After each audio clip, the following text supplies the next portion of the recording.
noite a todos que estão conosco nessa noite. Sejam muito bem-vindos, bem-vindas. Estaremos aqui nessa próxima hora para realizar um webinar que está sendo idealizado pela Felcom Technologies, empresa que produz o retinógrafo Haier, entre outras inovações tecnológicas. Boa noite, Fernando. Boa noite, Flávio. É uma honra estar aqui. Conheço o Stuck, já falei para ele que eu sou fã da Felcom há muitos anos, eu tenho aparelho há muito tempo e é legal poder compartilhar com vocês alguma experiência, né? A mãe falava que a criança era muito agitada e que a acuidade visual nunca foi boa, e já falava que ela tinha uma ambliopia isometrópica, mas ela não entendia e tal. Mas ele capturou muito bem aqui essa palidez temporal em ambos os olhos, né? Isso é muito claro. Então, por exemplo, ela tinha aqui um exame eletrofisiológico, ela tinha um potencial visual evocado mostrando um atraso. Quando você tem um potencial visual evocado mostrando um atraso, a gente sabe que isso quer dizer que esse paciente provavelmente tem uma alteração do nervo óptico, quer dizer, bate com aquela imagem que a gente viu. Depois foi pedido outro exame, porque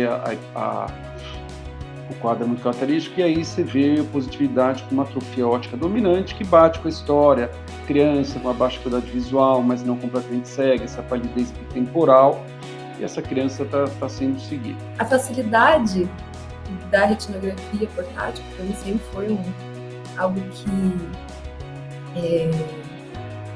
um exame que para mim sempre foi essencial, né? E uma questão de quando a gente vai falar um pouco com o paciente, sendo criança, sendo os pais principalmente, o que é, por que fazer fundo de olho?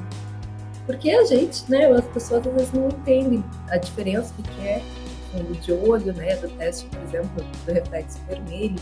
E essa possibilidade de você mostrar para o paciente as fotos, mas olha, seu fundo de olho sadio, olha, tem essa alteraçãozinha, né? É algo que a relação de entendimento do paciente fica muito melhor. E eu vou falar alguns casos, eu vou pincelar, na verdade, alguns casos, especificando um pouco sobre a abordagem hospitalar, o que o Air facilita muito, né? A gente tem muitos casos aqui, são evoluções de pacientes que tiveram plaquetotomia, né, grandes hemorragias retinianas, e a gente pode acompanhar o quanto eles puderam evoluir isso no leito, né. Aqui são algumas montagens de alguns pacientes falciformes também, que tivemos, a gente observa com laser, né, é periférico, mas ainda assim eu consegui ter algumas imagens de captura.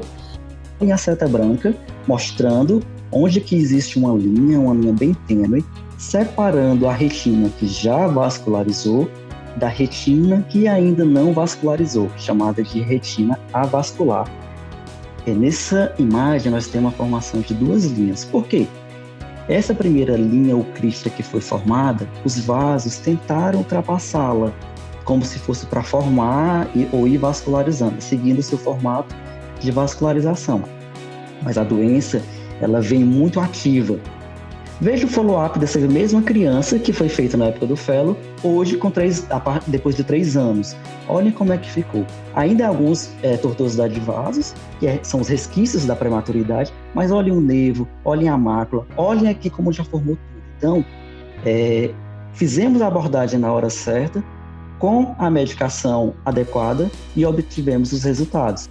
E para a Felcom, como fundador da Felcom, institucionalmente falando sobre a Felcom, né, é uma satisfação muito grande ver que a gente tem aqui uma coleção de profissionais, especialmente os que estão aqui na live, mas também o pessoal que está na audiência, trabalhando para que essa missão, esse diagnóstico de precisão, essa detecção de doenças que podem ser evitadas está de verdade acontecendo.